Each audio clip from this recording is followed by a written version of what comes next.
Coba kau lihat, dari situ. Wah, dia seperti ukiran dewi yang dihidupkan oleh irama kendang. Tak ada yang menandingi lentiknya. Suara Bagas serak dan berat, tertelan oleh gemuruh gamelan dan sorak-sorai penonton. Matanya yang merah karena pengaruh ciu yang baru saja ia tenggak tak lepas dari panggung yang diterangi lampu pijar sederhana. Sylvie namanya, Bagas. Penari lengger terbaik Wonosobo saat ini. Tapi jangan coba-coba. Dia sudah banyak yang naksir dan dia terkenal dingin, seangkuh kabut yang menyelimuti Gunung Sindoro, sahut Parjo, teman minum Bagas sambil menyesap kopi pahitnya. Bagas, lelaki berusia 30 tahun dengan tatapan mata yang cenderung cepat mendidih, hanya tersenyum miring. Senyum yang lebih mirip rengutan penuh kepastian. Justru karena ia dingin, aku tertarik. Ia butuh dihangatkan. Kau lihat betapa dia menolak pandangan mata semua pria, kecuali padaku, mungkin. Padahal Sylvie, sang dewi panggung yang berusia 20 tahun, sama sekali tidak memandang ke arahnya. Matanya yang tajam dan hidungnya yang mancung dipoles riasan panggung tebal namun sempurna, hanya tertuju pada ujung jarinya yang menari-nari, menyambut setiap hentakan kempul dan gong. Sylvie memang penari lengger yang tak biasa. Kecantikannya seolah melampaui batas desa di wilayah Wonosobo yang sejuk. Ia memiliki aura yang membuat semua mata tertawan.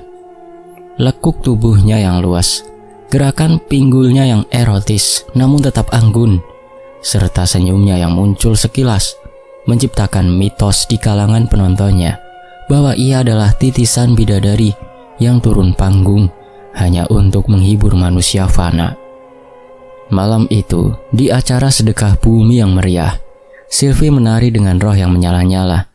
Kain batik coklat hitam membeli tubuhnya, berpadu dengan selendang hijau cerah yang meliuk di udara, seolah ia adalah seekor ular sanca kembang yang menari di bawah cahaya rembulan.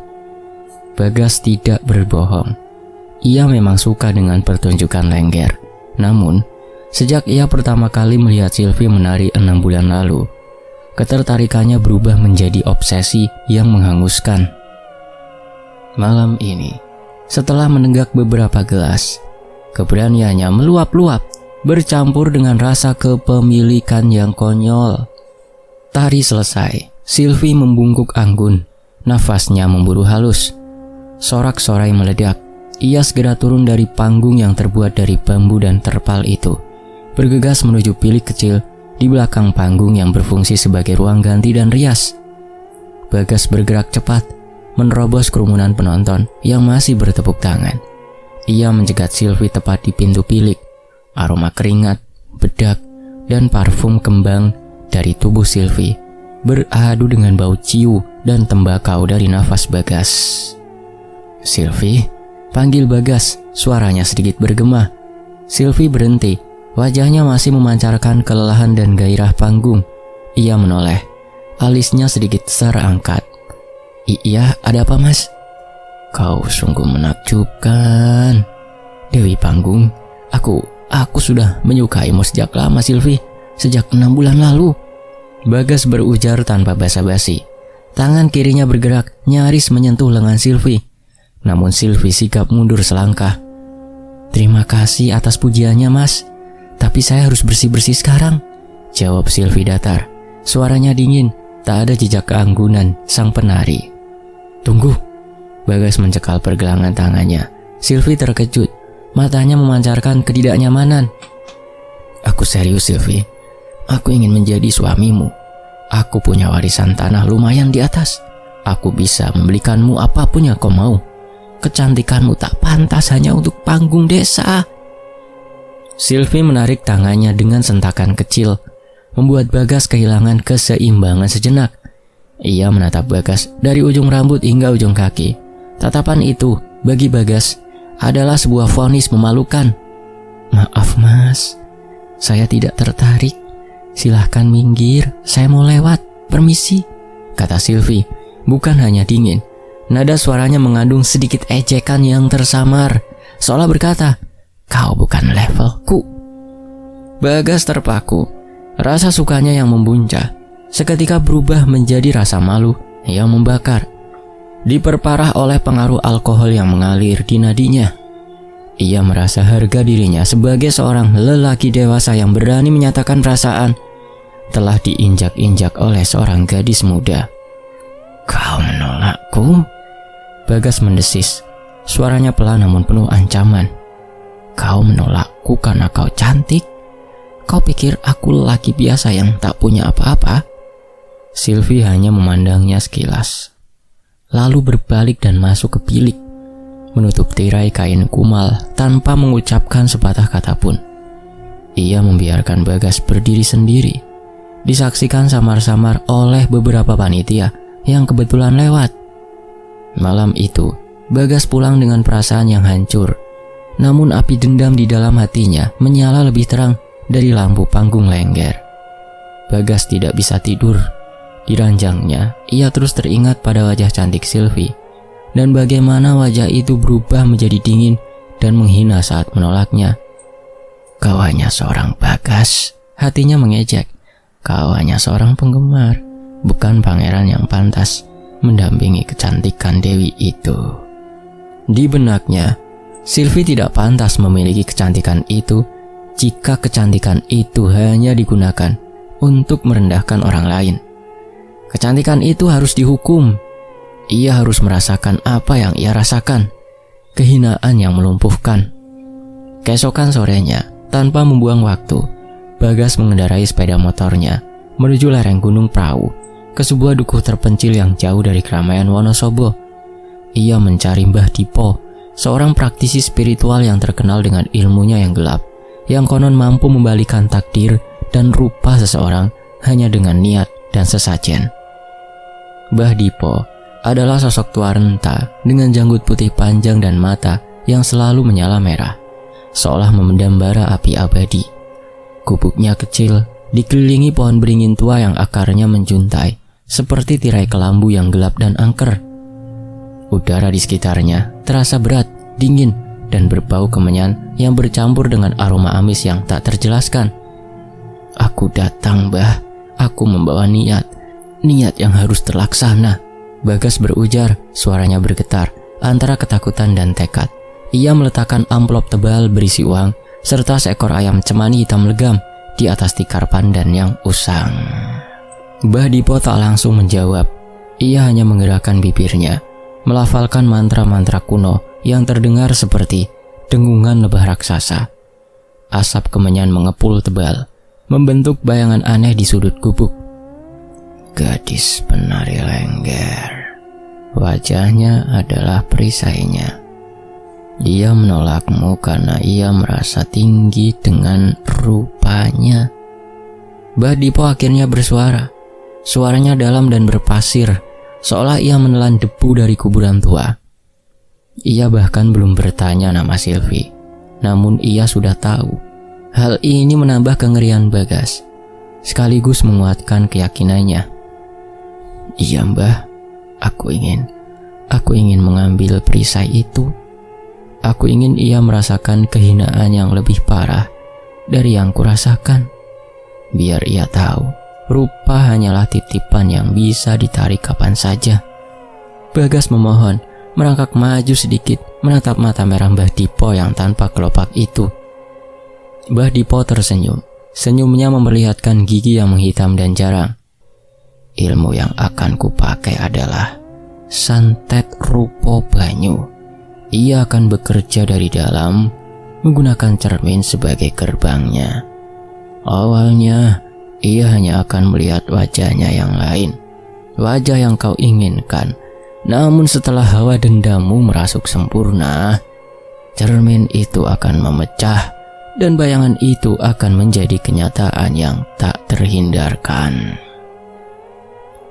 Mbah Dipo mengeluarkan sebuah cermin kecil berbingkai kayu jati ukiran yang sudah kusam dan berlumut. Cermin itu seolah memancarkan hawa dingin yang menusuk tulang Bagas. "Pegang ini, lakukan ritual malam ini. pukul 12 tepat, kau harus menatap cermin ini sambil membayangkan rupa jelek yang kau inginkan untuknya. Semakin kau benci kecantikannya, semakin cepat santet ini bekerja. Mbah Dipo memberikan 3 syarat yang harus dipatuhi Bagas. Bagas tidak boleh memberitahu siapapun, bahkan Parjo, tentang ritual ini. Yang kedua, Bagas harus melakukan puasa mutih selama 7 hari berturut-turut, dimulai malam itu juga. Yang ketiga, Bagas harus meletakkan cermin ini di bawah bantalnya selama puasa, agar energinya terus terhubung dengan niat jahatnya. Satu hal lagi Bagas, Mbah Dipo mencondongkan tubuhnya, suaranya berbisik seperti angin di liang lahat. Ilmu ini tidak bisa ditarik kembali. Ketika kau memulainya, ia akan terus berjalan sampai Sylvie benar-benar hancur atau sampai kau mati. Kau siap hidup dengan dosa ini? Bagas menelan ludah, dadanya berdebar-debar. Namun ketika teringat lagi pada tatapan menghina Sylvie, rasa sesal itu hilang digantikan kobaran api. Aku siap Mbah, lakukan. Aku ingin ia menderita. Bagas meninggalkan gubuk itu dengan membawa cermin usang dan beban dosa yang terasa seperti batu besar di punggungnya. Ia kembali ke rumahnya di kaki Wonosobo. Malam itu tepat pukul 12. Di tengah keheningan yang mencekam, Bagas melakukan ritualnya. Ia menatap cermin kusam itu, dan yang ia bayangkan bukanlah wajah Sylvie yang cantik, melainkan wajah yang penuh nanah, lubang, dan kengerian tak bernama. Ia melakukannya dengan penuh dendam, membiarkan setiap tetes kebenciannya menjadi bahan bakar bagi ilmu hitam Mbah Dipo. Sylvie menjalani hari-harinya seperti biasa. Setelah pertunjukan sedekah bumi itu, ia tidak terlalu memikirkan Bagas. Baginya, Bagas hanyalah salah satu dari sekian banyak lelaki mabuk yang mencoba peruntungan. Ia segera melupakan insiden di belakang panggung itu. Beberapa hari setelah Bagas memulai ritualnya, keanehan pertama mulai merayap masuk ke kehidupan Sylvie, perlahan dan tanpa disadari, seperti embun beracun. Pagi itu Sylvie bangun pagi untuk bersiap menghadiri latihan tari rutin di sanggarnya. Ia duduk di depan meja riasnya yang sederhana. Meja rias kayu jati dengan cermin besar berbentuk oval yang selama ini menjadi saksi bisu betapa cantiknya ia, baik saat berias ala lengger maupun saat tampil natural sehari-hari. Ia mengambil sisir, merapikan rambut panjangnya yang hitam pekat, lalu meraih bedak dingin. Saat ia mengangkat kuas dan hendak memulaskan bedak ke pipinya, matanya terpaku pada pantulan di cermin. Ia melihat bayangan dirinya, rambutnya, tubuhnya, bajunya, semuanya adalah Sylvie yang ia kenal. Namun wajah di dalam cermin itu bukanlah wajahnya. Wajah itu bengkak, merah meradang. Di sekujur pipi, dahi, dan dagunya muncul benjolan-benjolan besar berisi nanah kekuningan. Beberapa benjolan telah pecah, meninggalkan lubang-lubang kecil yang tampak berdenyut, mengeluarkan cairan putih kental yang berbau seperti daging busuk. Wajah cantiknya hilang, digantikan oleh topeng kengerian yang membuat perut mual. Sylvie terkesiap, kuas bedak jatuh dari tangannya, mendarat di lantai dengan suara kletak yang memecah keheningan kamar. Apa-apaan ini? Ia menutup matanya, menghela nafas panjang, mencoba menenangkan jantungnya yang tiba-tiba berdebar liar. Mungkin aku terlalu lelah, kurang tidur. Ia membuka mata lagi, perlahan, penuh keraguan. Pantulan di cermin masih sama. Wajahnya masih rusak, penuh borok dan lubang. Ketakutan dingin mulai menjalar dari tengkuknya. Ia mengangkat tangan kanannya, menyentuh pipi kanannya. Di cermin, ia melihat tangan di bayangan juga menyentuh pipi yang sama, tepat di atas sebuah benjolan nanah sebesar ibu jari. Namun, di kulitnya sendiri, ia tidak merasakan apa-apa, selain kehalusan dan kelembaban kulitnya yang normal. Tidak ada rasa sakit, tidak ada benjolan, tidak ada cairan. Ia meraba lagi, mencubit pipinya sendiri. Kulitnya terasa kenyal dan sehat. Ia kembali menatap cermin. Di dalam cermin, bayangan dirinya juga tampak kebingungan. Dengan tangan yang meraba-raba kulit yang sakit, benjolan-benjolan anak itu seolah bergerak, seolah ada sesuatu yang hidup di bawah lapisan kulit yang rusak. Sylvie menjerit kecil, suaranya tertahan di tenggorokan. Ia refleks mundur, menjauh dari meja rias. Saat ia mundur, pantulan wajah di cermin itu, wajah borok itu, seolah tersenyum sedih dan menghina, seolah menertawakan Sylvie. Setelah beberapa saat, Sylvie memberanikan diri mendekat lagi. Kali ini dengan mata setengah menyipit. Pantulan itu masih ada, dan kengeriannya tidak berkurang sedikit pun. Ia meraih tisu, membersihkan riasan tipis di wajahnya. Wajahnya yang asli, bersih, mulus, dan sehat. Ia lalu mencuci muka dengan air dingin, menggosoknya berkali-kali, berharap kengerian di cermin itu hanyalah kotoran atau ilusi optik. Ketika ia keringkan wajahnya dan menatap cermin lagi, ia bernafas lega. Bayangan itu telah hilang, yang ada hanyalah Sylvie yang cantik, yang sedikit pucat karena terkejut. Hanya halusinasi, ya, hanya halusinasi. Ia mencoba meyakinkan dirinya. Ia berdandan cepat-cepat dan pergi, mencoba melupakan insiden itu. Namun, gangguan itu tidak berhenti. Ia menjadi rutin. Setiap kali Sylvie hendak bercermin, saat ia merapikan rambut di pagi hari, saat ia ingin melihat hasil riasannya sebelum pentas, bahkan saat ia secara tak sengaja melihat pantulannya di jendela kaca toko, wajah yang rusak itu selalu muncul. Wajah itu tidak pernah sama persis. Kadang-kadang benjolan nanahnya lebih besar, kadang-kadang lubang-lubang di wajahnya lebih dalam, bahkan terlihat seperti lubang yang menembus hingga ke tulang. Sekali waktu, ia melihat di cermin bahwa matanya merah darah, seperti mata mayat yang baru bangkit dari liang kubur, sementara mata aslinya sehat dan bening.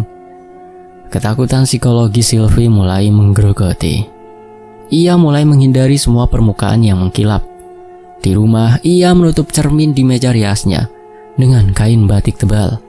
Ia tidak lagi mau melihat pantulannya di jendela.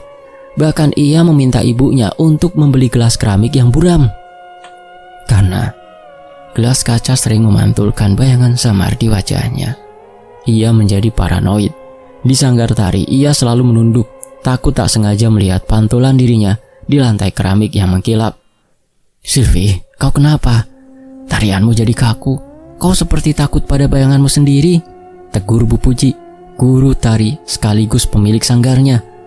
"Tidak, Bu, saya hanya sedang tidak enak badan," jawab Sylvie berbohong. Bagaimana mungkin ia menjelaskan bahwa ia sedang dihantui oleh bayangan dirinya sendiri, bayangan yang perlahan merusak jiwanya? Paranoidnya mencapai puncaknya. Suatu malam, ia terbangun karena haus dan berjalan menuju dapur yang gelap. Saat ia menuang air ke gelas, ia melihat pantulan dirinya yang samar di permukaan air. Seketika, ia menjatuhkan gelas itu. Di permukaan air yang bergetar, sesaat sebelum pecah, ia melihat wajah yang rusak itu menatapnya dengan satu lubang besar di pipinya yang tampak seperti cekungan daging busuk. Suara pecahan kaca dan air tumpah membangunkan kedua orang tuanya. "Sylvie, ada apa nak? Kenapa kau buang gelas?" tanya ibunya panik, setengah berlari menuju dapur. "Tidak, Bu, saya hanya terkejut. Ada cicak jatuh." Sylvie berbohong lagi. Ia memeluk ibunya, mencoba menenangkan dirinya, tetapi di dalam hatinya ia tahu, ini bukan cicak, ini sesuatu yang jauh lebih buruk. Ia mulai curiga. Gangguan ini terasa personal, seperti sebuah kutukan yang ditujukan hanya padanya, yang bekerja melalui cermin, gerbang yang menunjukkan kecantikannya. Ia yakin ada yang mengirimnya, namun siapa? Lelaki mabuk yang ia tolak malam itu, Bagas? Ia meragukan Bagas memiliki kemampuan sejahat itu, tetapi pikiran itu terus menghantui.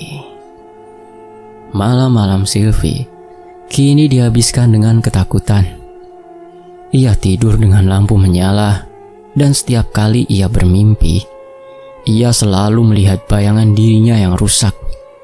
Bayangan yang kini mulai bergerak, menjulurkan tangan nanah dari cermin, mencoba meraihnya. Minggu berganti minggu. Gangguan bayangan di cermin telah berlangsung hampir sebulan penuh. Sylvie kurus kering, matanya cekung karena kurang tidur, dan terus-terusan dihantui teror. Orang tuanya mulai khawatir, mengira Sylvie terkena penyakit aneh atau depresi, dan kemudian kengerian sejati dimulai. Suatu tubuh yang dingin. Sekitar pukul 3 pagi, Sylvie terbangun bukan karena mimpi buruk, melainkan karena rasa sakit dan gatal yang menyiksa di wajahnya. Gatal itu bukan gatal biasa, itu adalah rasa gatal yang menusuk, seolah ada ribuan jarum kecil yang menari-nari di bawah kulit pipi dan dahinya. Panas dan perih menyertainya, seperti kulitnya baru saja tersiram air mendidih. Sylvie menggerang pelan, lalu refleks menggaruk wajahnya dengan kuku. Ia menggaruk dengan panik, mencoba meredakan rasa gatal yang tak tertahankan. Setelah beberapa saat, ia menarik tangannya. Jantungnya berdebar kencang, tidak hanya karena rasa sakit, tetapi karena ia merasakan tekstur yang aneh di tangannya, lengket, kental, dan dingin. Ia mencoba melihat tangannya dalam gelap, namun tak jelas. Ia menyalakan lampu kamar. Tangannya yang baru saja ia gunakan untuk menggaruk wajah, kini dipenuhi cairan putih kental seperti susu basi, namun mengeluarkan bau yang menusuk hidung, bau anyir bercampur bau busuk seperti muntahan. Di antara cairan putih itu, terdapat beberapa bercak merah, bercak darah yang berasal dari kulitnya yang terkelupas karena garukan panik. Sylvie menatap tangannya dengan horor yang terlumpuhkan. Ia tahu cairan ini tidak berasal dari mimpi, ini nyata. Rasa sakit di wajahnya tiba-tiba menjadi 2 kali lipat. Ia merangkak turun dari tempat tidur. Air matanya mulai mengalir, dan ia bergerak ke arah meja rias, ke arah cermin yang selama ini ia tutup dengan kain batik. Dengan tangan gemetar, ia menarik kain batik itu. Ia menatap cermin, dan cermin itu menatapnya balik. Kali ini tidak ada ilusi, tidak ada bayangan yang menghilang, tidak ada permainan cahaya. Yang ia lihat adalah realitas yang selama ini ia lihat dalam ilusi. Wajah Sylvie telah berubah total, kecantikannya telah lenyap, seolah dihapus oleh sebuah penghapus raksasa yang jahat. Wajahnya kini penuh dengan borok. Benjolan-benjolan nanah yang selama ini hanya muncul di cermin, kini nyata di kulitnya.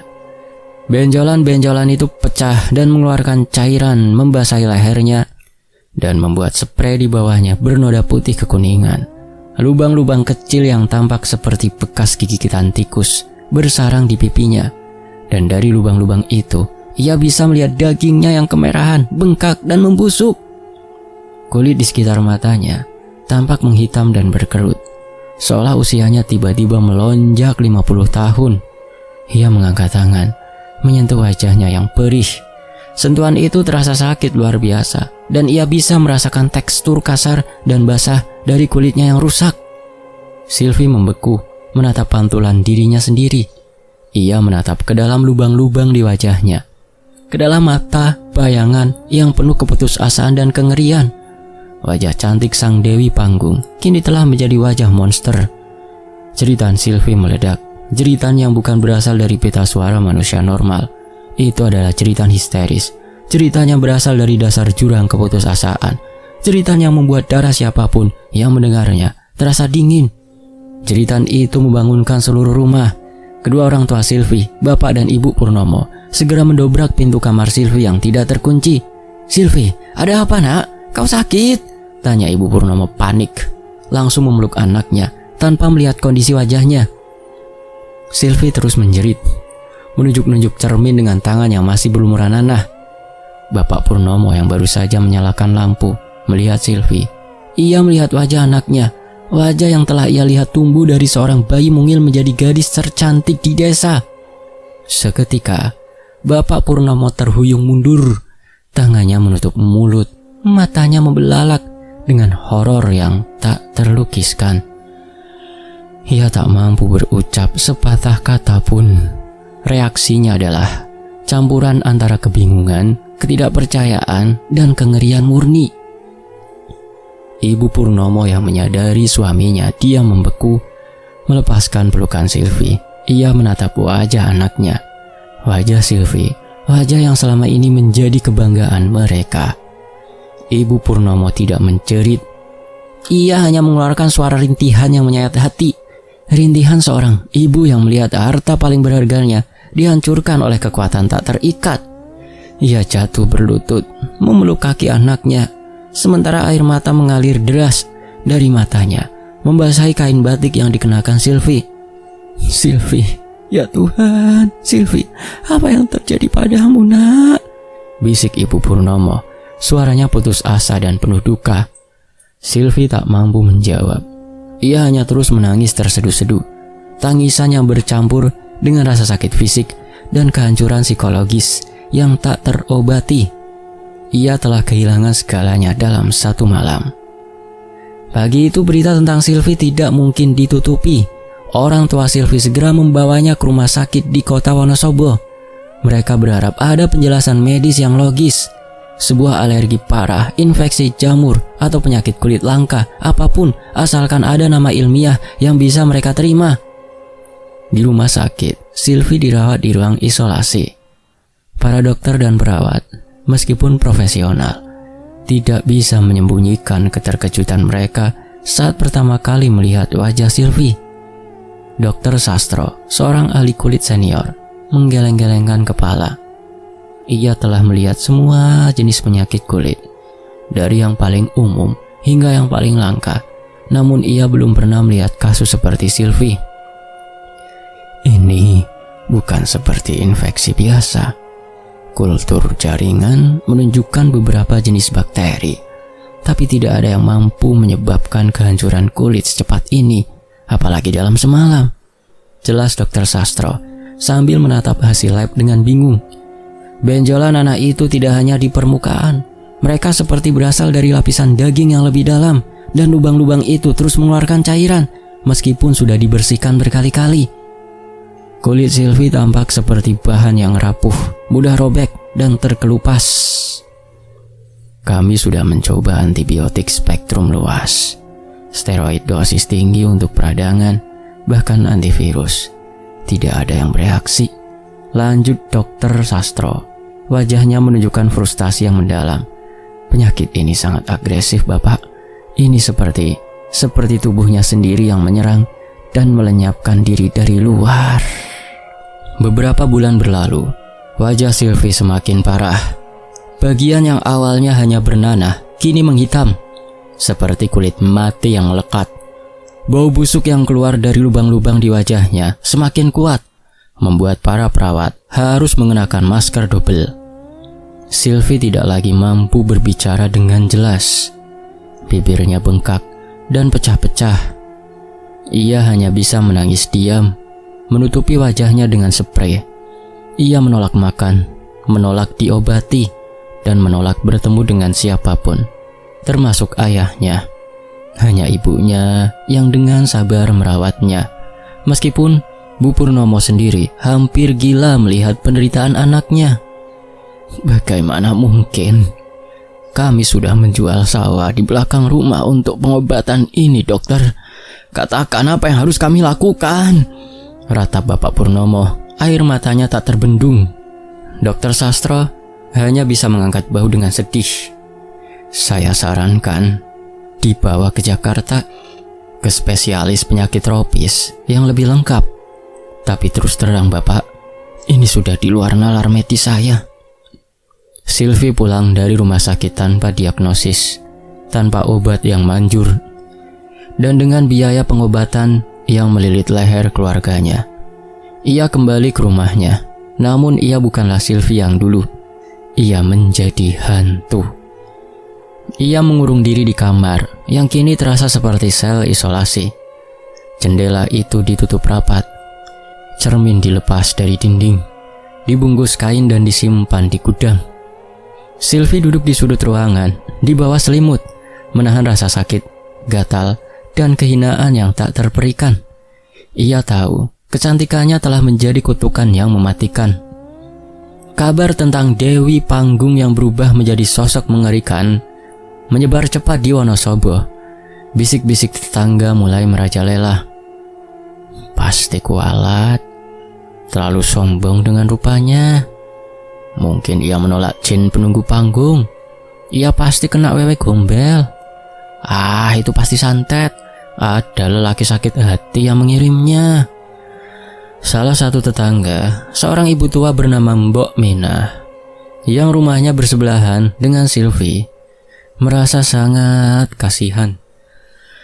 Mbok Minah yang memiliki pemahaman tentang adat kejawen dan ilmu spiritual, akhirnya memberanikan diri menemui Bapak Purnomo.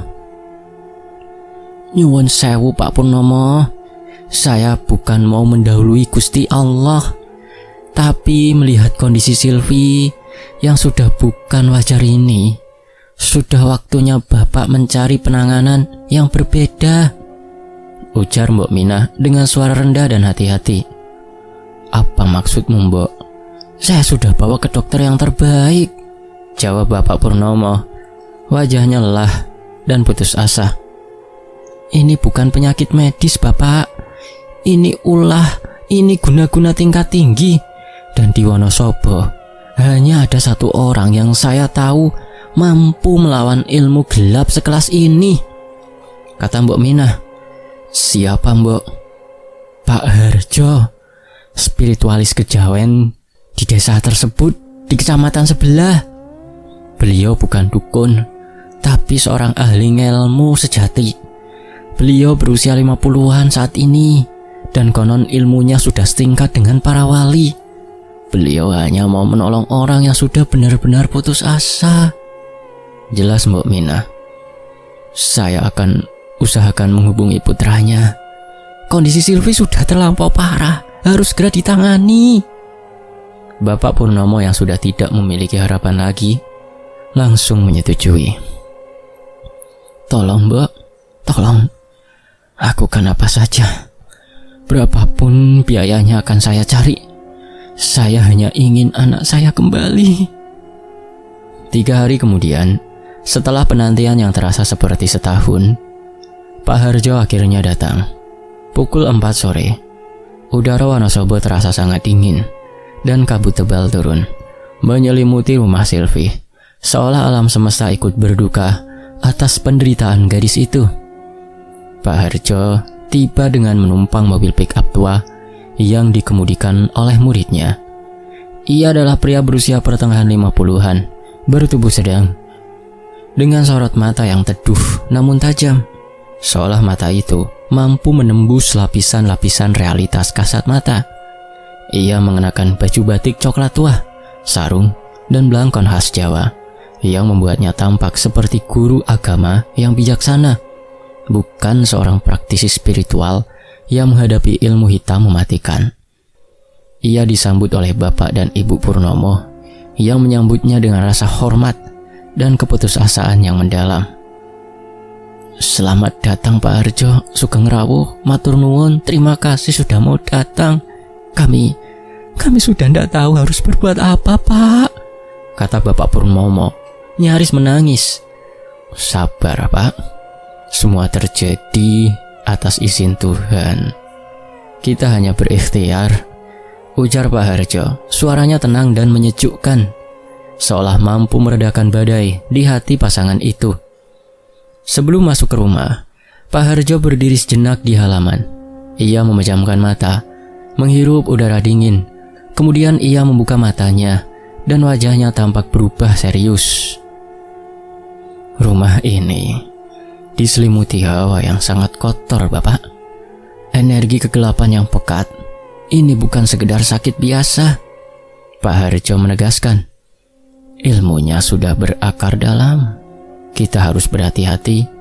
Jangan biarkan siapapun tahu bahwa saya di sini. Ia masuk ke kamar Silvi. Ruangan itu gelap, pengap, dan berbau busuk. Di sudut, Silvi meringkuk di bawah selimut tebal. Wajahnya yang rusak hanya terlihat samar-samar. Ibu Purnomo mendekati Silvi. Nak, ini Pak Harjo. Beliau datang untuk menolongmu, sayang. Silvi hanya menggeleng lemah. Ia takut akan harapan palsu, takut akan pandangan jijik dari orang baru. Pak Harjo berjalan pelan, tanpa rasa jijik atau takut. Ia duduk bersila di samping Sylvie. Ia tidak bertanya, tidak menyentuh. Ia hanya memejamkan mata dan meletakkan kedua telapak tangannya di atas lutut. Ia mulai melafalkan serangkaian doa dan mantra dalam bahasa Jawa kuno yang terdengar seperti kumaman di antara angin. 5 menit berlalu. Tiba-tiba wajah Pak Harjo menegang. Ia membuka mata dan menatap langsung ke wajah Sylvie yang borok. "Ya Allah," bisik Pak Harjo. Wajahnya memancarkan rasa kasihan yang tulus, bukan rasa cicik. Ini adalah santet rupa banyu, salah satu ilmu paling keji dari jalur kiri. Ia menggunakan kecantikan sebagai bahan bakarnya dan cermin sebagai jalannya. Si pengirim sangat membenci kecantikan ini. Sylvie mendengar kata-kata itu untuk pertama kalinya dalam beberapa bulan. Ia memberikan reaksi. Ia merintih. Suaranya lemah. "Bagas, Bagas," bisik Sylvie. Suaranya parau, menyebut satu nama yang selama ini menghantuinya. Pak Harjo mengangguk.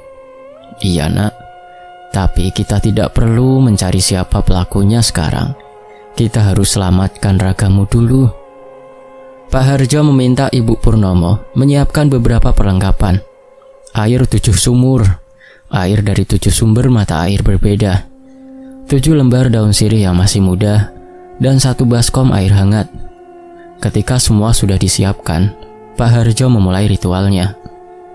Pak Harjo meminta Bapak dan Ibu Purnomo menunggu di luar. Hanya Ibu Purnomo yang diperbolehkan tinggal, karena sentuhan seorang ibu memiliki kekuatan penyembuhan yang unik. Pak Harjo mencampurkan air 7 sumur, daun sirih, dan melafalkan doa-doa panjang di atas baskom. Asap kemenyan yang baru dibakar memenuhi ruangan. Namun kali ini aromanya berbeda, kuat, harum, dan sejuk, mengusir bau busuk yang selama ini merajai kamar Sylvie. "Sylvie, nak, dengarkan saya ya. Saya akan mencoba menarik semua kotoran ini keluar dari ragamu. Ini akan sangat sakit, nak. Tapi kau harus kuat," kata Pak Harjo lembut. Ia mencelupkan 7 lembar daun sirih ke dalam air, lalu mulai mengusapnya secara perlahan ke wajah Sylvie. Ketika daun sirih itu menyentuh kulit Sylvie yang rusak, Sylvie menjerit lagi. Kali ini, jeritan itu bukan karena panik, tapi karena rasa sakit yang luar biasa, seolah wajahnya sedang terbakar. "Ah, panas, sakit!" Sylvie meronta-ronta, mencoba menepis tangan Pak Harjo. Namun Pak Harjo dengan cekatan dan lembut memegang kepalanya. "Tahan nak, biarkan kotoran itu keluar. Ini pertarunganmu," seru Pak Harjo. Matanya terpejam rapat, terus melantunkan ayat-ayat suci.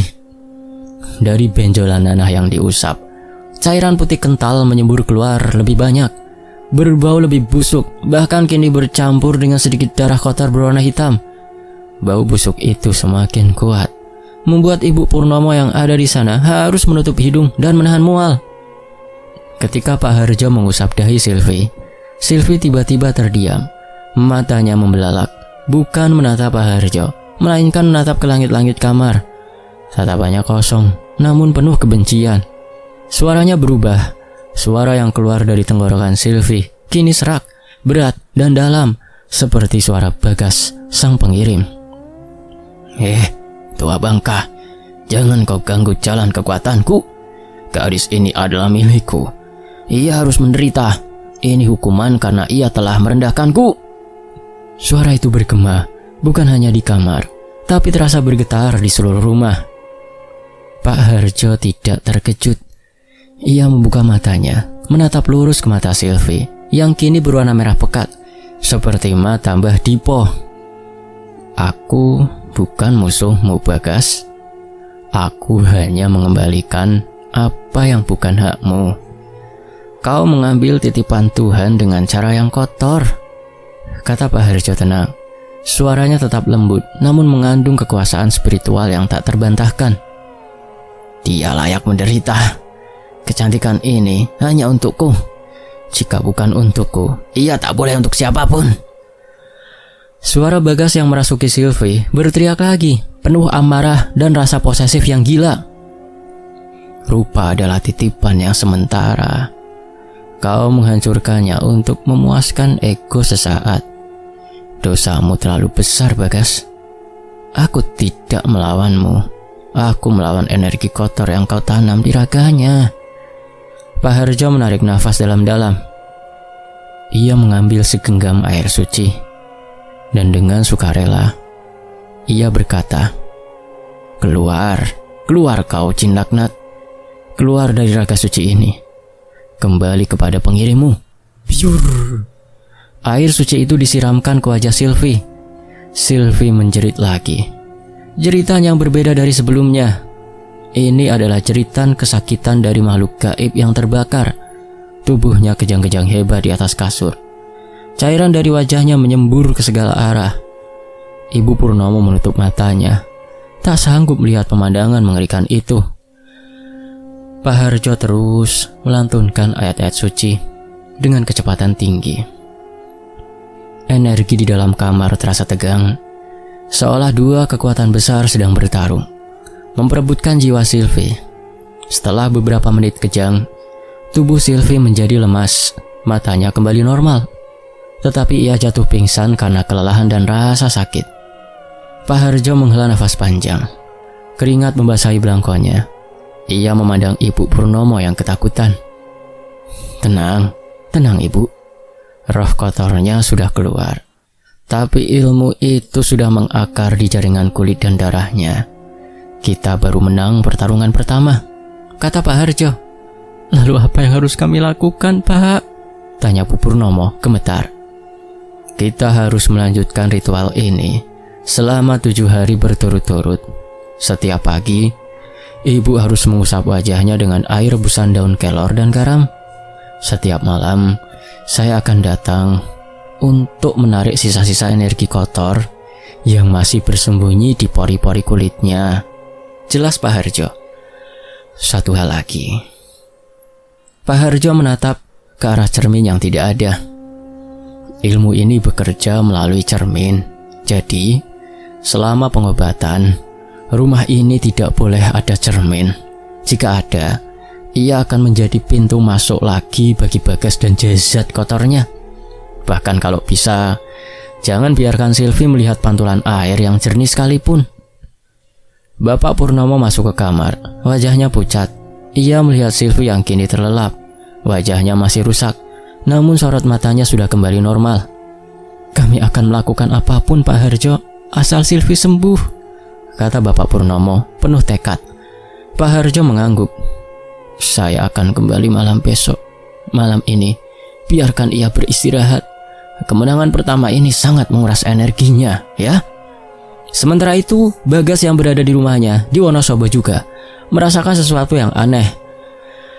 Ketika Pak Harjo menyiramkan air suci ke wajah Sylvie, Bagas merasakan sakit kepala yang luar biasa, seolah otaknya dibor dengan paku panas. Ia menjerit, jatuh ke lantai, dan cermin kusam yang ia letakkan di bawah bantalnya tiba-tiba bergetar hebat, lalu retak menjadi 1000 keping. Bagas tahu seseorang telah melawan ilmunya. Ia segera pergi ke lereng perahu, kembali ke gubuk Mbah Dipo. Mbah, ilmu saya dilawan. Ada orang yang mencoba membersihkan gadis itu, Mbah. Bagas berkata dengan panik. Wajahnya pucat dan ketakutan. Mbah Dipo yang sedang duduk bersila di depan perapian kecil tersenyum sinis. Aku sudah menduganya, Bagas. Gadis secantik itu pasti ada yang menjaganya. Penantangmu pasti seorang ngelmu tingkat tinggi, seorang kejawen tulen, bukan dukun receh. Apa yang harus saya lakukan, Mbah? Wajahnya harus hancur. Bagas memohon. Ia kini lebih takut daripada dendam. Ia takut jika Sylvie sembuh, ia akan membalas dendamnya. Kita tingkatkan. Kita tidak hanya merusak rupanya. Kita ambil jiwanya sekalian. Tapi taruhannya lebih besar, nyawa, kata Mbah Dipo. Matanya merah menyala. Nyawa siapa, Mbah? Nyawamu atau nyawa gadis itu? Jika kau gagal, ilmu ini akan berbalik dan menghisapmu hingga kering. Atau, jika ia berhasil sembuh, kau akan mati perlahan dengan cara yang sama seperti yang kau inginkan untuknya. Mbah Dipo menjelaskan tanpa ekspresi. Bagas terdiam. Ia menimbang-nimbang antara ketakutan akan kematian dan obsesinya yang gila. Dendam dan harga dirinya mengalahkan akal sehat. Lakukan, Mbah, tingkatkan. Saya tidak mau gadis itu kembali cantik. Saya rela mati asal ia tidak kembali. Bagas berteriak, matanya merah. Mbah Dipo tersenyum jahat. Baiklah, malam ini kau harus membawa benda yang paling berharga darinya, sesuatu yang menjadi bagian dari jiwanya. Pergilah, curi itu dan bawa kembali padaku. Bagas bergerak dalam kegelapan.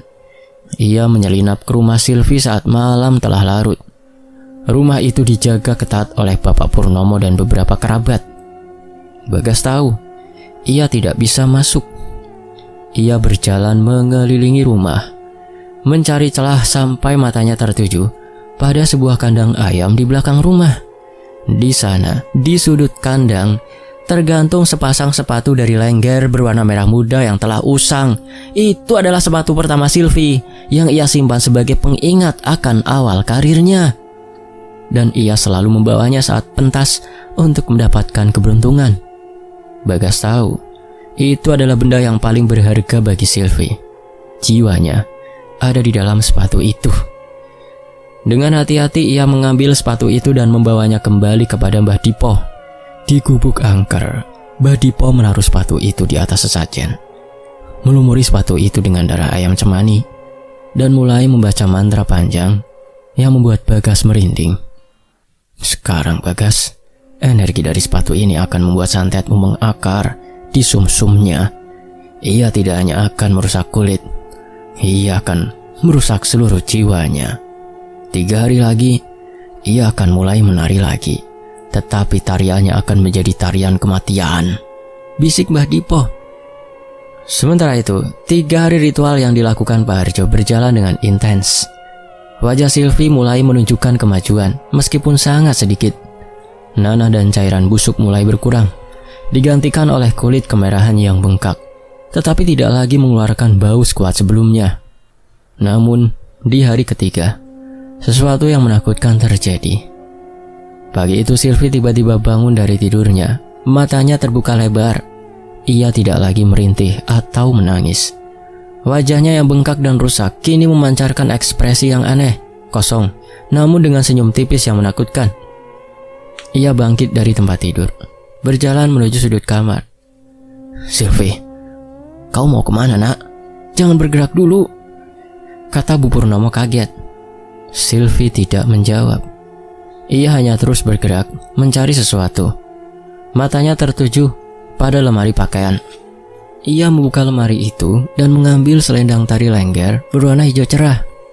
Satu-satunya properti tari yang masih tersisa di kamarnya. Sepatunya telah dicuri Bagas. Ia melilitkan selendang itu di pinggangnya. Lalu tiba-tiba ia berdiri tegak di tengah kamar. Kemudian musik yang hanya ia yang bisa dengar mulai bermain. Silvi mulai menari. Tarian itu bukanlah tarian Lengger yang indah dan anggun yang biasa ia bawakan. Ini adalah tarian yang patah, kaku, dan mengerikan. Lentik jarinya berganti menjadi cengkraman. Gerakan pinggulnya yang luas kini menjadi kejang-kejang yang tak beraturan. Wajahnya yang rusak dengan lubang-lubang hitam yang terlihat memancarkan ekspresi kegembiraan yang mengerikan. Ia menari dengan liar, berputar-putar, membenturkan kakinya ke lantai, seolah ia sedang dirasuki oleh ribuan ruh penasaran. Silvi, hentikan nak, kau sakit. Ibu Purnomo mencoba memegang Silvi, namun Silvi menepisnya dengan kekuatan yang luar biasa. Yang sentuh aku adalah Dewi. Aku akan menari untuk rajaku. Gendang ini memanggilku, teriak Silvi, bukan dengan suaranya, tetapi dengan suara lain yang melengking. Suara wanita tua yang gila. Pak Harjo yang baru saja tiba di rumah itu segera berlari ke kamar Silvi. Sudah kuduga, ia tidak hanya merusak fisikmu, ia ingin mengambil jiwamu. Bagas kembali mengirimkan arwah penari mati yang gila yang akan menari sampai kau mati kelelahan, seru Pak Harjo. Sylvie yang kini meronta-ronta dan menari dengan histeris tiba-tiba berhenti. Ia menatap Pak Harjo dan suaranya kembali menjadi suara Bagas yang berat. Terlambat tua bangka, jiwa ini sudah terikat pada tarian. Kau hanya akan mendapatkan raga busuk ini. Kau tak akan bisa mengambil dariku. Pak Harjo mengambil tongkat kayu kecilnya yang selama ini ia bawa. Ia memukulkan tongkat itu ke lantai kamar Sylvie. Duk. Suara itu bergema, diikuti oleh semburan api gaib dari tongkat itu yang hanya terlihat sekilas. Sylvie menjerit. Ia jatuh ke lantai dan tubuhnya kembali kejang-kejang. Selendang hijau itu terlepas dari pinggangnya, melayang di udara, dan tiba-tiba terbakar, berubah menjadi abu dalam hitungan detik. Pak Harjo segera mendekati Sylvie yang tergeletak lemas. Ia menyentuh dada Sylvie, melafalkan doa penenang. Ia butuh istirahat, Bapak, Ibu. Mereka menyerang jiwanya. Karena serangan saya pada rupanya berhasil, kata Pak Harjo, saya harus melakukan ritual penarikan jiwa. Kita harus mencarikan jiwanya yang kini tersesat dan kelelahan karena dipaksa menari. Pak Harjo menyuruh Bapak Purnomo menyiapkan tikar di ruang tengah dan meletakkan Sylvie di sana. Ia juga meminta sebuah cermin besar, cermin yang rusak yang selama ini disembunyikan di gudang. Kenapa cermin lagi, Pak? Bukankah itu gerbangnya? Tanya Bapak Purnomo khawatir. Ya, cermin itu adalah gerbangnya dan kini kita akan menjadikannya pintu perangkap, jawab Pak Harjo dengan tatapan tajam, penuh tekad. Saya akan menarik roh penari gila itu ke dalam cermin dan menguncinya di sana. Kemudian saya akan mencari jiwa Sylvie di alam batin, lanjut Pak Harjo. Ritual paling mengerikan pun dimulai. Malam itu, jam 12 malam, rumah Sylvie terasa sunyi, namun dipenuhi oleh energi yang bergetar. Di ruang tengah, cermin besar yang rusak itu diletakkan tegak lurus, memantulkan bayangan gelap ruangan. Di depan cermin, Sylvie terbaring lemas, masih bernafas dengan cepat dan tak teratur. Di sekelilingnya, Pak Harjo duduk bersila, dikelilingi oleh sesajen yang berbeda. Kembang 7 rupa, nasi tumpeng, dan sebuah keris kecil yang tampak sangat tua. Pak Harjo memejamkan mata. Ia mulai membaca mantra kejawen yang mendalam, mantra yang berisi permohonan kepada penjaga 4 arah mata angin dan 9 dewa. Tubuhnya mulai memancarkan cahaya putih samar yang membuat Bapak dan Ibu Purnomo terkejut. Saat mantra Pak Harjo mencapai klimaksnya, cermin di depan mereka mulai bergetar. Pantulannya menjadi keruh seperti air yang mendidih. Tiba-tiba dari pantulan cermin itu muncul bayangan seorang wanita yang menari. Wajah wanita itu sangat jelek, kulitnya kering, matanya cekung, dan ia menari dengan gerakan yang histeris, seolah kakinya dipaksa bergerak oleh rantai tidak terlihat. Itu adalah ruh penari gila yang merasuki Sylvie, yang kini dipaksa keluar oleh kekuatan Pak Harjo. Aku tidak mau dikunci, teriak suara wanita itu. Bukan dari bibir Sylvie, melainkan dari cermin. Suaranya melengking dan memecah kesunyian malam. Pak Harjo tidak membuka mata. Ia terus melantunkan mantra menarik energi gelap itu. Masuk kau ke dalam sangkar ini. Kau sudah mengganggu raga yang tak bersalah. Kau akan terkunci oleh kata-kata Sang Pencipta. Roh penari itu melawan. Ia melompat dari cermin, mencoba meraih Pak Harjo, namun sebuah dinding energi tak terlihat menahannya. Roh itu terpaksa kembali ke dalam cermin, menari dengan semakin liar, memukul-mukul permukaan dengan keputusasaan. Prak! Tiba-tiba cermin itu retak di tengah dan Pak Harjo dengan cepat mengakhiri mantranya. Sudah kukunci. roh penari itu sudah terperangkap di cermin itu. Sekarang giliran kita mencari jiwa Sylvie, kata Pak Harjo. Ia mengambil keris kecil itu, mengoleskan sedikit darah dari ujung jarinya ke keris itu, lalu meletakkannya di atas kepala Sylvie. Bapak, Ibu, saya akan masuk ke alam batin. Jika saya tidak bangun dalam waktu 1 jam, jangan bangunkan saya. Jaga raga Sylvie agar tidak ada energi lain yang merasuk. Pak Harjo memberi instruksi. Ia kembali memejamkan mata, memfokuskan seluruh energinya. Tubuhnya menjadi sangat diam, seolah ia telah meninggalkan raga kasarnya. Jiwa Pak Harjo yang kini terasa ringan dan bergerak cepat melayang keluar dari raganya. Ia melihat raga Sylvie yang terbaring dan raga Bagas yang kini telah dikunci di dalam cermin retak. Ia terbang menuju cakrawala spiritual, mencari tanda-tanda energi yang tertekan. Di depannya, ia melihat sebuah padang rumput yang luas, namun rumputnya kering dan layu. Langit di atas padang itu berwarna abu-abu, tanpa matahari. Ini adalah padang hati. Padang hati, tempat jiwa-jiwa yang tertekan dan tersesat bersembunyi. Pak Harjo melihat Sylvie di sana. Sylvie tidak dalam rupa Dewi Panggung, tetapi dalam rupa seorang gadis kecil yang ketakutan. Meringkuk di bawah pohon kering, menangis terseduh-seduh. Ia mengenakan baju tari lengger, namun baju itu kotor dan robek. Di sekelilingnya, bayangan-bayangan hitam mengitarinya. Bayangan-bayangan itu adalah representasi dari rasa sakit, kehinaan, keputusasaan, dan rasa jijik yang ia rasakan terhadap dirinya sendiri. Bayangan itu mencoba menarik Sylvie, membawanya ke dalam kegelapan. "Sylvie," panggil Pak Harjo. Suaranya lembut namun berwibawa. Gadis kecil itu yang adalah jiwa Sylvie mendongak. Matanya yang polos dan ketakutan menatap Pak Harjo. "Siapa kau? Jangan mendekat. Aku kotor, aku jelek, mereka menjijikkan," teriak Sylvie, menunjuk wajahnya yang dalam dimensi ini terlihat bersih, namun ia yakin ia berwajah rusak. "Aku adalah Harjo. Aku diutus untuk membawamu pulang, nak. Raga sucimu menunggumu," kata Pak Harjo. "Tidak mau. Di sana aku jelek, aku monster. Biarkan aku mati di sini. Hanya di sini aku tidak melihat cermin," ratap jiwa Sylvie. Pak Harjo mendekat, mengabaikan bayangan hitam yang mencoba mencegatnya. "Bagas hanya merusak rupa luarmu, nak. Tapi jiwa adalah milikmu. Ia tidak bisa dirusak. Kau harus melawan ilusi ini."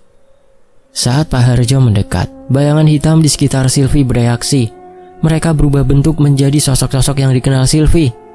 Pertama, bayangan itu berubah menjadi Bagas yang tertawa terbahak-bahak. "Kau penari lengger rendahan. Kecantikanmu palsu. Kau pantas mati." Kedua bayangan itu berubah menjadi dokter sastro yang menggelengkan kepala. "Kami tidak bisa menolongmu. Kasusmu di luar nalar. Kau tidak punya harapan." Ketiga bayangan itu berubah menjadi pantulan wajah Sylvie sendiri.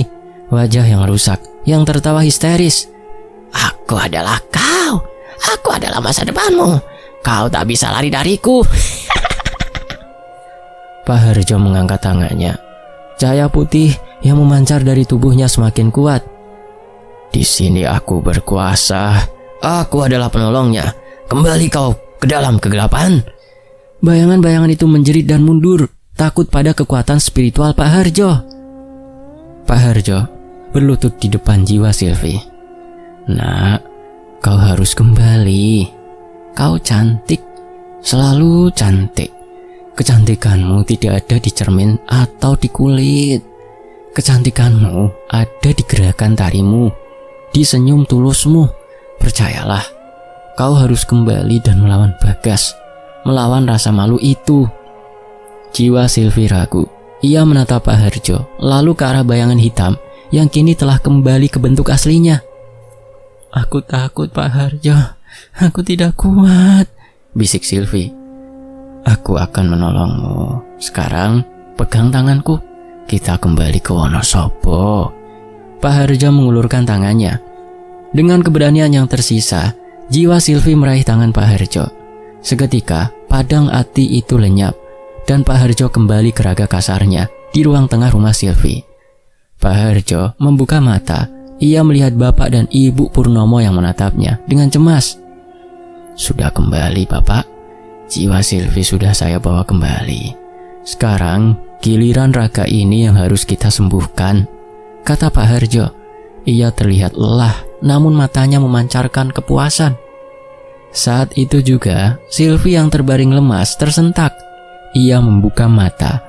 Matanya kini penuh dengan kesadaran, namun juga penuh dengan kesedihan. Ia menatap bapak dan ibunya, lalu menatap Pak Harjo. "Pak, terima kasih," bisik Silvi. Suaranya masih serak, namun kini suara itu adalah suara Silvi yang ia kenal. "Jangan berterima kasih padaku, Nak.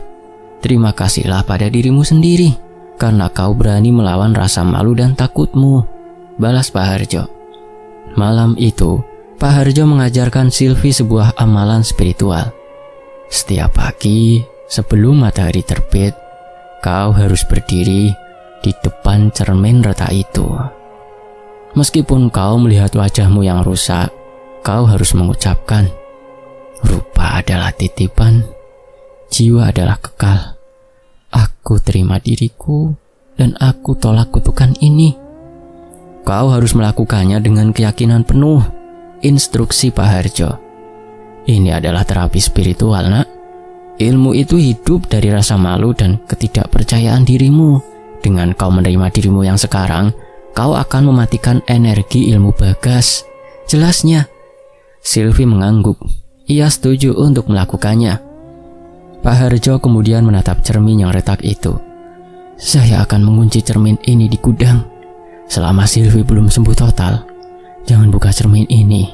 Di dalamnya, roh Bagas dan arwah penari gila itu akan bertarung dan saling menghisap energi. Ini adalah karma untuk mereka," kata Pak Harjo. Lalu menoleh ke Bapak Purnomo. "Bapak, tolong siapkan air hangat. Besok kita akan mulai membersihkan luka-luka itu secara fisik dan spiritual." Keesokan paginya, Silvi memulai terapinya. Ia berdiri di depan cermin retak yang hanya dipantulkan cahaya lampu. Wajahnya di cermin tampak menakutkan, penuh lubang dan nanah. Jantungnya berdebar. Ia ingin menjerit, namun ia menahan diri. Ia memejamkan mata, mengumpulkan semua keberaniannya, lalu membukanya, menatap bayangan dirinya yang rusak. "Rupa adalah titipan, jiwa adalah kekal. Aku terima diriku dan tolak kutukan ini," kata Silvi. Suaranya bergetar. Ia mengulanginya lagi dengan suara yang lebih lantang, lebih percaya diri.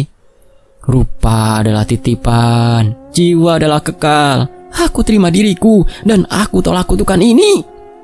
Saat ia mengucapkan kalimat itu, sebuah rasa sakit menusuk terasa di wajahnya, seolah ada 1000 jarum yang mencabut akarnya.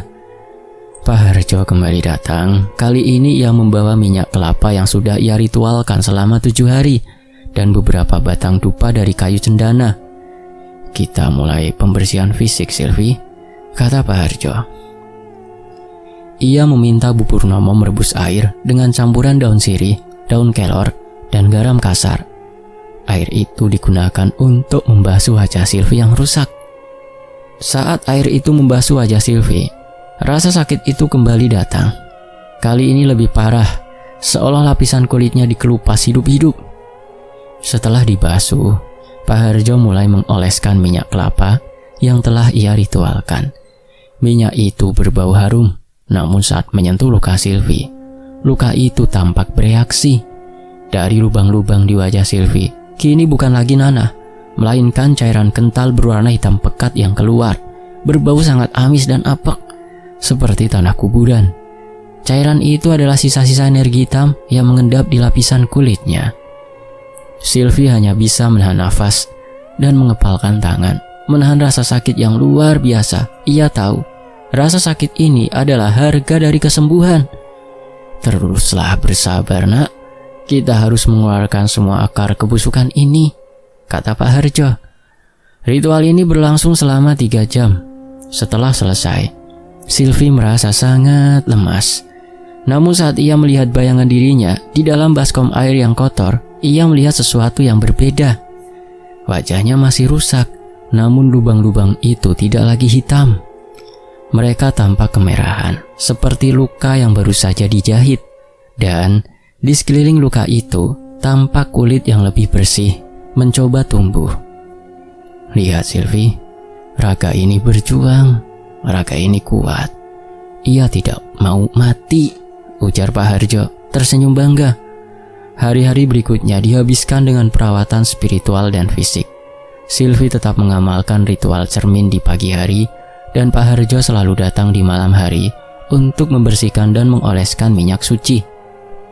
Di saat Sylvie berjuang untuk sembuh, Bagas berada dalam penderitaan yang tak kalah hebatnya. Setelah ia menyerahkan sepatu tari Sylvie kepada Mbah Dipo, ia mulai merasakan hal yang sama seperti Sylvie. 7 hari setelah cerminnya retak, Bagas mulai merasakan gatal di wajahnya. Ia mengira itu hanya alergi biasa. Namun ia mulai melihat pantulan wajahnya di cermin kamar mandi. Wajah yang penuh borok yang ia inginkan untuk Sylvie. Bagas menjerit ketakutan. Ia kembali ke gubuk Mbah Dipo. "Bah, wajah saya melihat rupa yang saya kirimkan, Bah." Mbah Dipo hanya tertawa serak. "Aku sudah bilang, Bagas, ilmu ini tidak bisa ditarik. Kau melawannya dengan penarinya. Kau harus menanggung resikonya. Ilmu itu kini berbalik ke dirimu." "Tapi kenapa? Saya sudah mengikuti semua syarat."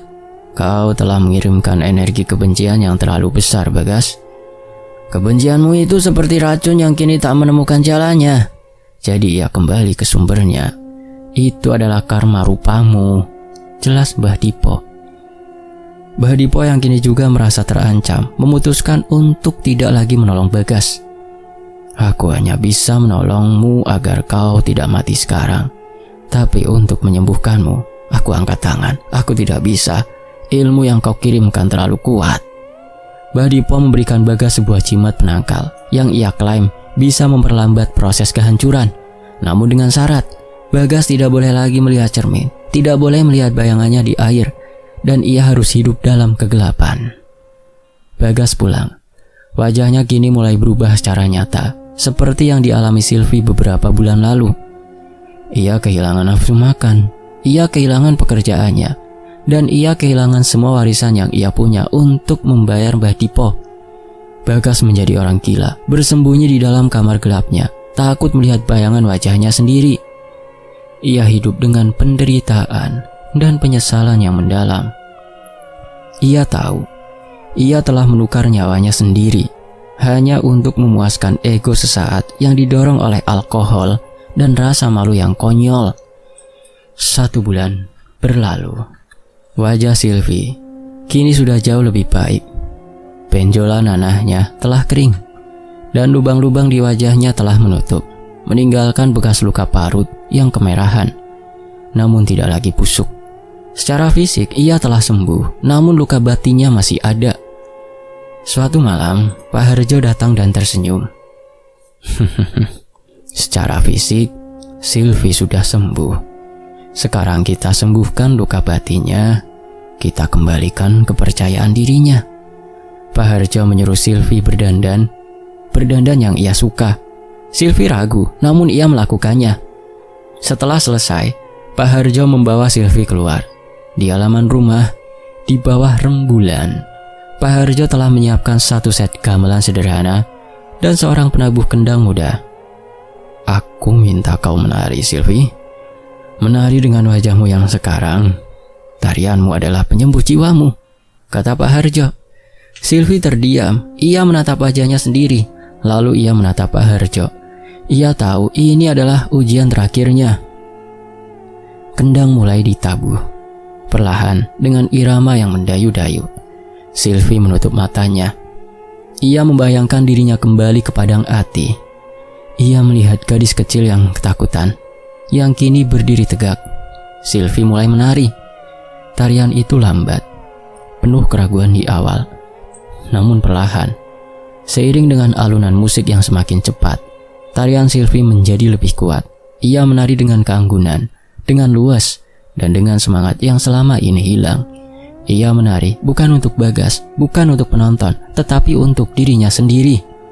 Ia menari merayakan fakta bahwa jiwanya telah kembali, bahwa ia telah selamat dari kematian yang mengerikan. Saat tarian itu mencapai puncaknya, Sylvie membuka matanya dan ia tersenyum. Senyum yang tulus, senyum yang menunjukkan ia telah menerima dirinya apa adanya. Saat tarian selesai, Pak Harjo tersenyum bahagia. Kau telah sembuh, nak. Jiwamu telah kembali. Luka di wajahmu akan menjadi pengingat betapa kuat dirimu, kata Pak Harjo. Tapi Pak Harjo, Bagas, apa yang terjadi pada Bagas? Tanya Sylvie, teringat pada penyebab penderitaannya. Pak Harjo menghela nafas.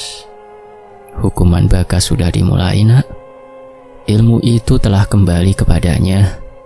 Ia kini berada di kamarnya, bersembunyi dari cermin. Ia akan merasakan penderitaan yang kau rasakan, hingga ia mati oleh tangannya sendiri.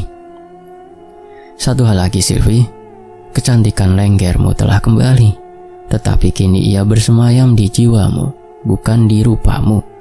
Kau akan menjadi penari yang lebih hebat, karena kau tahu, nilai sejati bukan ada di permukaan.